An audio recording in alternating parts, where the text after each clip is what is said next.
Je suis mathématicienne, je suis professeure à la faculté de médecine de l'Université de Paris et j'ai participé au développement de la partie technique de Sonio. Et moi, je suis gynécologue obstétricien et je travaille dans une maternité très particulière qui est celle de l'hôpital Necker Enfants Malades, euh, qui a été créée et qui est toujours vouée à la prise en charge des pathologies congénitales.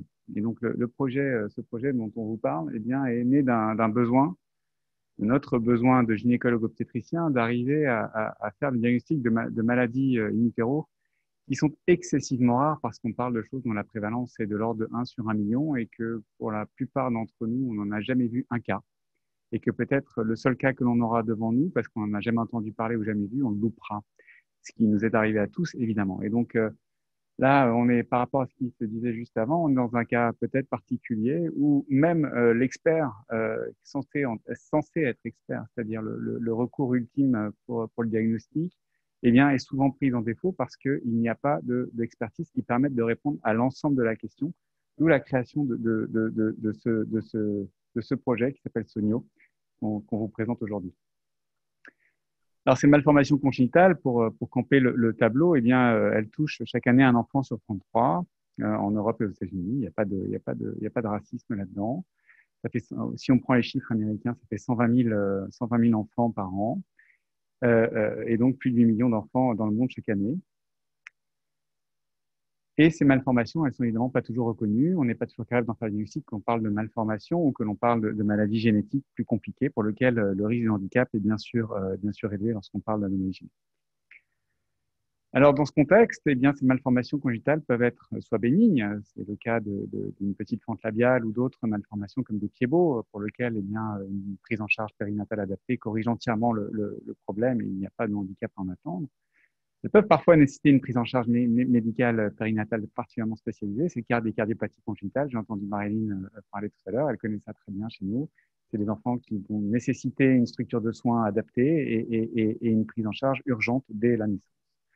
Et parfois, ces malformations, elles peuvent être bénignes ou plus graves à la naissance, et en tout cas révélées de façon un petit peu comme la face émergée d'un iceberg, révéler une maladie beaucoup plus grave, sous-jacente, qui affecte l'ensemble des fonctions vitales et cognitives d'un enfant, une maladie génétique, une maladie métabolique ou une maladie qui serait beaucoup plus difficile à diagnostiquer.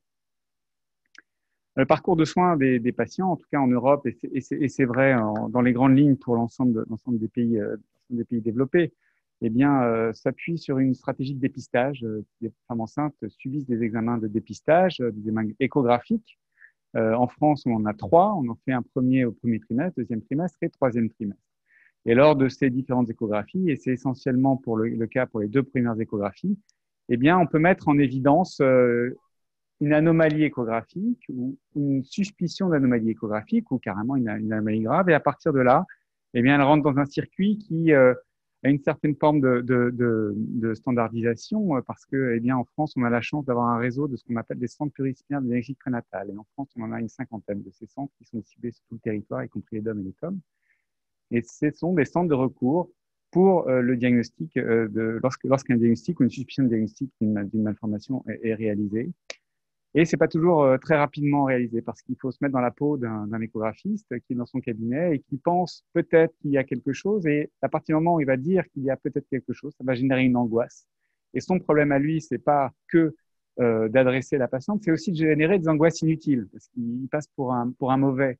Il passe pour un mauvais parce qu'il a envoyé à tort quelqu'un faire 200 km pour aller dans un centre, alors qu'en réalité, le compte rendu du centre, c'est il y avait rien, passez votre chemin.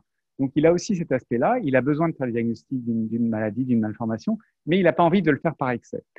Donc, il peut y avoir une certaine errance médicale à ce niveau-là. Des patientes qui font un premier examen, un deuxième examen, vont de confrère en confrère avant d'atterrir au bon endroit. Et même au bon endroit, en réalité, je vous l'ai dit au départ, l'expertise que je peux apporter est certainement pas complète. Et il y a encore, lorsqu'on a bâti ce projet, qu'on a commencé à travailler les bases de données, une quantité incroyable de maladies que je ne connaissais pas, dont j'ai découvert le nom pour la première fois. Donc, pour ce diagnostic prénatal, il est centré en réalité autour de l'échographie. Et cet échographiste, seul, dans un cabinet d'échographie, a la lourde tâche d'assurer la bonne santé du fœtus. Il doit prendre des images, il a une certaine technique échographique à maîtriser. Il doit pouvoir interpréter ces images. Alors la technique, on l'acquiert très rapidement. L'interprétation est parfois extrêmement difficile, mais surtout, une fois qu'on a interprété l'image et qu'on en a fait, et qu'on a dit qu'il y avait telle ou telle anomalie, eh bien, il faut avoir en tête l'ensemble des maladies et pouvoir aller chercher telle autre anomalie associée ou pas pour infirmer ou faire le diagnostic d'une de ces maladies génétiques dont on parle, des syndromes génétiques en prénatal. Et à la suite de ça, évidemment, proposer une prise en charge lorsqu'il est certain de son diagnostic. Alors, les cas de figure sont, et je le répète, soit il s'agit d'un signe échographique parfaitement bénin, et c'est le cas de 15% des naissances, hein, c'est faux positif, on va les appeler comme ça, c'est-à-dire une anomalie qui est suspecte, mais qui en réalité n'est 3 fois rien, eh bien, ça représente beaucoup de patients. Beaucoup de patients qui sont inquiétés à tort pendant la grossesse sur l'état de santé de leur bébé.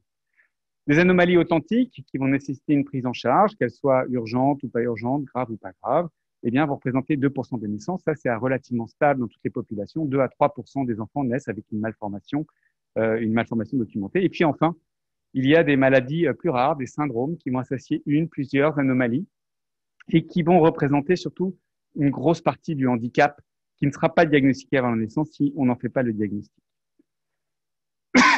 Pardon.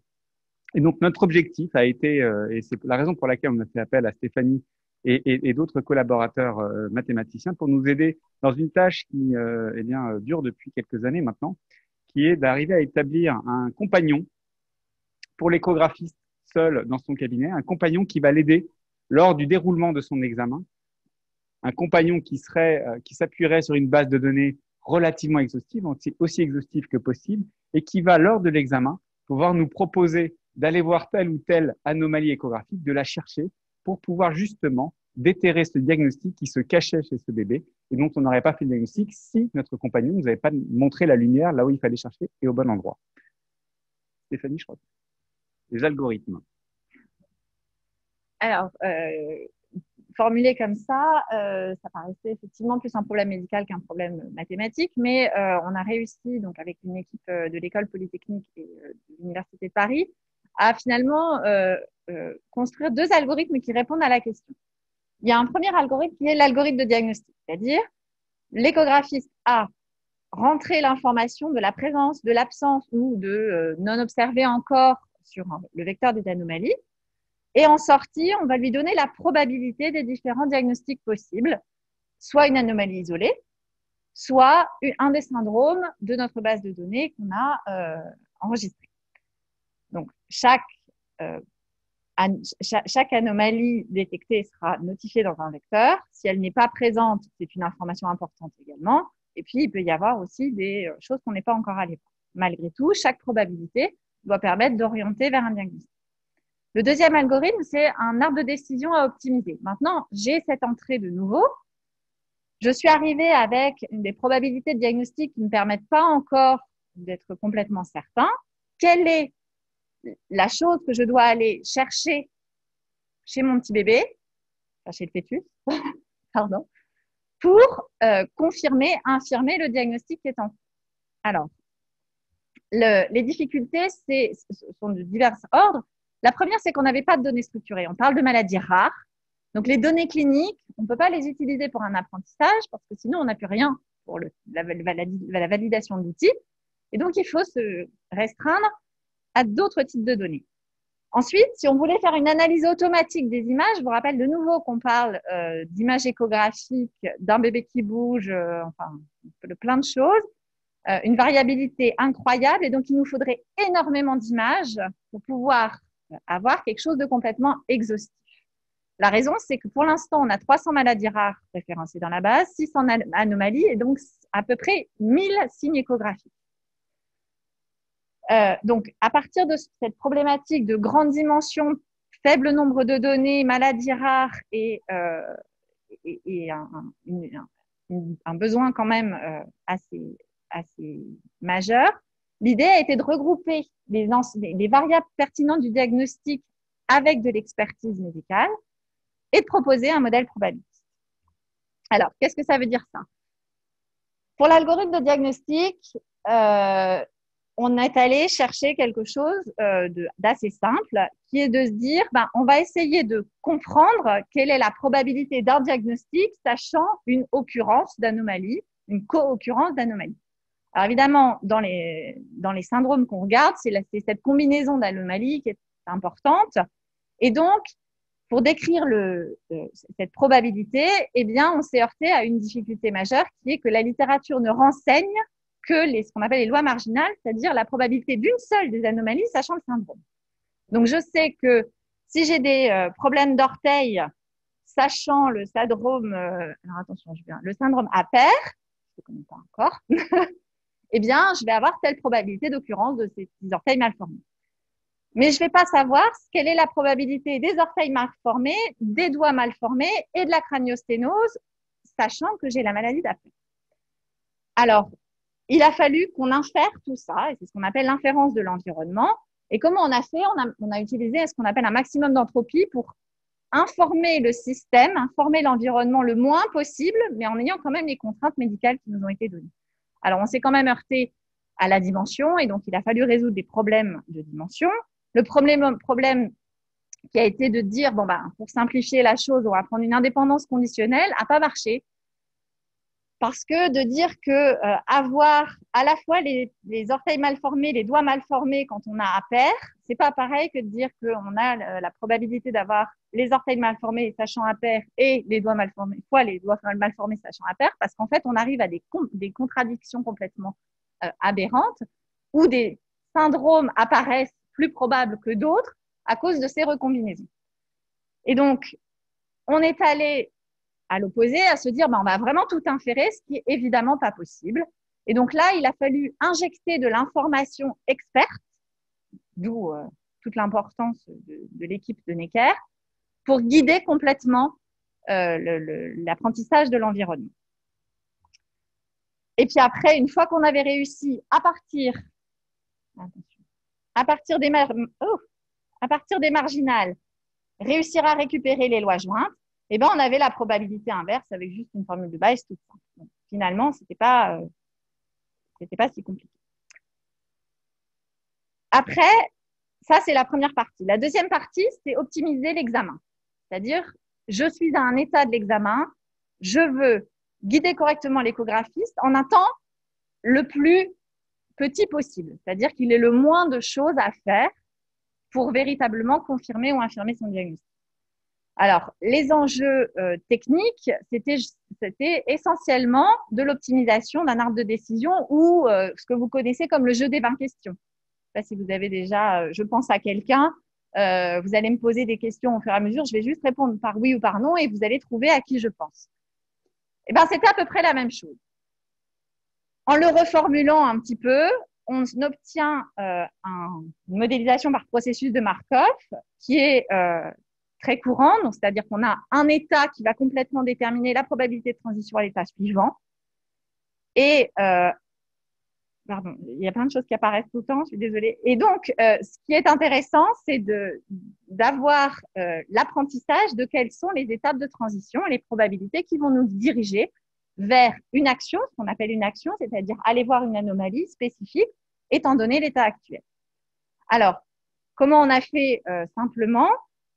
Eh bien, on a essayé d'apprendre ce qu'on appelle donc une politique, qui est en fait le chemin diagnostique, comme quelque chose qui doit minimiser le nombre de questions totales avant l'arrivée à un diagnostic avec une précision voulue, sachant qu'on est parti d'un état initial. Donc, en fait, on arrive avec, par exemple, un enfant qui a des orteils mal formés. Et ça, évidemment, comme c'est un processus aléatoire, on le fait en moyenne, c'est-à-dire qu'on ne peut pas faire autrement. Et dans l'environnement aléatoire dans lequel on a estimé nos maladies, on se retrouve avec une très jolie théorie de l'apprentissage par renforcement qui vient nous donner des certitudes sur quelle est la politique optimale et comment l'optimiser. Ça, c'était la partie mathématique. Et maintenant, attends, c'est déjà parti. Vas-y. Oui, alors, on a développé donc un logiciel qui marche. On est très fiers de vous le montrer. Alors, c'est pas une démonstration live parce qu'on n'était pas sûr qu'il y ait une communication. En fait, c'est une application qui est web, qui est sur le web. Alors, du coup, c'est toujours compliqué de le faire en live parce qu'on ne sait pas si on va avoir une communication Internet. Donc, on l'a enregistré et on s'en sert parce qu'en plus, avec tous les congrès qui sont en Zoom en ce moment, On préenregistre les topos, on avait une vidéo qu'on se sert. Donc voilà comment ça se présente. On pose quelques questions sur la nature de l'examen et on demande à l'échographiste si on est au premier, deuxième ou troisième trimestre. Si on connaît le sexe du fœtus, parce que vous savez qu'il y a des maladies qui sont propres aux filles et des maladies qui sont propres aux garçons. Et donc, ce sexe peut aider, en tout cas très vite, à enlever une grosse partie certaines maladies. On peut donner l'âge de la mère, ça n'a pas forcément beaucoup d'importance pour l'instant, ça en aura dans des versions futures. Et puis surtout, on peut donner des éléments qui sont extrêmement lourds de conséquences sur le traitement de la base de données en tout cas. Eh bien, c'est de dire est-ce qu'il y a déjà eu un examen chromosomique qui a été réalisé chez le fœtus? Parce que si on sait déjà qu'il y a une chromosomique, eh ben, on peut enlever, on peut mettre ça de côté. Et aussi, en tout cas, en particulier, si on sait qu'il n'a pas d'anomalie chromosomique, on peut arrêter de chercher dans toutes les anomalies chromosomiques de la base de données et puis simplifier un peu la recherche et l'algorithme se concentrer sur tout ce qui n'est pas chromosomique. Et puis, autre question importante, vous ne le savez peut-être pas, c'est l'existence ou pas d'une clarté de nuque au premier trimestre. C'est un déterminant extrêmement important hein, du risque à la fois génétique et syndromique pour un fœtus. Et donc, c'est une question qu'on pose en préambule. Ah, qu'est-ce qu'il faut que je fasse? Si, elle marche. Ouais, elle a bougé. Là. Ouais, mais elle reste un peu. Non, regarde, elle bouge. Ça bouge. Alors, à partir de là, eh bien, on peut choisir la langue. Hein. Regardez, on a bien travaillé. Et puis, on a différents modes. Ah, c'est casse-pied un peu quand même. Hein. C'est un peu casse-pied. Comment est-ce que je peux voir le défilement de la vidéo? Ouais, elle parle. Hein. Bon. Si je clique, ça change. D'accord. Donc, voilà. On peut choisir différentes ergonomies d'utilisation. On peut mettre des zones. Là, j'ai pas cliqué. Hein. Et donc, on choisit une petite fille dont on sait donc, qui est adressée pour une coarctation de l'aorte, qui est une malformation relativement fréquente chez le fœtus. Ça fait partie de ces malformations qu'on voit régulièrement. Et il va nous poser des questions sur le reste du cœur. Mais en réalité, le docteur Lévy, qui est dans la salle, a déjà fait une échocardiographie du fœtus et je peux dire que le reste du cœur est normal et ça, on peut le dire. Donc, il arrêtera de poser des questions sur le cœur et il va nous poser des questions sur les reins. Est-ce qu'il y a telle ou telle malformation rénale? Je regarde en même temps et je réponds aux questions de Sonio. Et il n'y en a pas, et j'ai bien vu les reins. Et encore une fois, je peux lui dire, j'ai vu tous les reins. Il va me poser quelques questions sur l'état général du fœtus. Est-ce qu'il a une seule artère ombilicale? Est-ce qu'il est trop petit pour son âge? Est-ce qu'il a des anomalies du crâne? Je réponds non, je n'en vois pas, je n'en vois pas, je n'en vois pas. Pareil, est-ce qu'il y a des signes dysmorphiques? La face est-elle normale? Oui, tout est bien, il n'y a aucune anomalie. Et de même pour les bras, je ne vois aucune anomalie des bras. Donc là, on est à cette question, je crois. Et il s'est déjà arrêté, il a convergé vers la situation la plus probable dans ce cas-là, qu'effectivement, cette coarctation soit isolée et qu'il n'y ait rien d'associé. Et on peut rassurer les gens. Après, il garde en mémoire une maladie qui est le syndrome de Turner, qu'il a évalué à 1%, et qui en réalité, chez une petite fille avec une coarctation, est le seul diagnostic auquel j'aurais pu penser moi-même. Alors après, on peut avoir on peut corriger, et puis ça peut modifier la probabilité de tel ou tel syndrome. Alors sur un autre examen, on peut prendre un autre cas de figure et ben là, on va prendre, je crois, un petit garçon dans la vidéo. Voilà, on prend un petit garçon et puis on change l'âge de la mère. Elle a tout d'un coup 28 ans. Voilà, c'est 2 ans après. Et ce petit garçon, il vient pour une malformation cardiaque, encore une fois, qui est une tétralogie de Fallot et qui est une malformation qui, elle, est beaucoup plus associée à des syndromes que ne l'est la coarctation de l'aorte. Il va nous poser des questions, encore une fois, est-ce que le bébé a une face normale? Mais en regardant la face, on se rend compte qu'il y a trop d'eau autour du bébé. On appelle ça un hydramnios et en anglais un polyhydramnios. Et ça, vous voyez qu'on peut injecter des signes à la volée. Si on découvre quelque chose de façon fortuite, on peut l'injecter dans le logiciel et il repart avec cette nouvelle information. Il nous pose des questions sur différents organes, les organes génitaux, les reins, les vertèbres. Et là, en regardant les vertèbres, on se rend compte qu'il y a une anomalie, une vertèbre surnuméraire. Le reste est bien. J'ai regardé tout le rachis, je lui dis, j'ai vu tout le rachis, tout est bien par ailleurs, mais j'ai cette vertèbre surnuméraire. Le fait d'associer une tétralogie de Fallot et cette vertèbre surnuméraire lui dit stop, moi j'ai déjà trouvé. Ce bébé, il a une association bactère qui est une séquence d'anomalies diverses et variées, mais il a un hydramnios, il a une malformation cardiaque et cette vertèbre surnuméraire. Ça me suffit pour conclure et l'algorithme converge selon le critère d'arrêt qu'on vient imposer. Et le reste est très, très peu probable. S'il a une chose, c'est ça. Donc voilà, dans ce cas-là, ça peut nous aider, en tout cas, à nous dire, eh ben, ce bébé, il n'a pas une malformation isolée, il a une malformation de bactère, donc il va falloir faire le bilan, peut-être faire une imagerie de seconde ligne ou une génétique de seconde ligne, ou une génétique ciblée hein, sur certains gènes On peut pas faire, on a beaucoup de mal à faire des séquençages complets du génome en prénatal. Le temps tourne et c'est des examens qui sont extrêmement longs, donc on n'a pas forcément cette opportunité-là. Et on peut aller cibler en tout cas des gènes lorsqu'on est en phase d'un phénotype qui nous fait fortement penser, ou alors rajouter un examen d'imagerie des hémines comme une IRM, je vous l'ai dit. Alors, juste pour conclure, donc, tout ça au départ, c'était un joli projet de recherche. Quand Julien et Yves Ville, le chef de service de la maternité, sont venus nous voir il y a 5 ans maintenant, on était parti avec Erwan Le Pennec sur un joli projet de recherche. Et puis finalement, le besoin se faisant vraiment sentir, on a passé le cap. Et Sonio est né avec Cécile Brosset qui est là, qui est notre CEO et qui porte ce projet maintenant jusqu'on espère loin. Et donc voilà, on est une équipe de à la fois Cécile qui donc est la CEO, Rémi qui a fait le travail d'implémentation numérique et qui lui garde cet aspect technique dans la boîte. Et puis nous, tous les conseils à la fois scientifiques, médicaux et scientifiques mathématiques qui resteront toujours attachés au projet. Voilà, merci.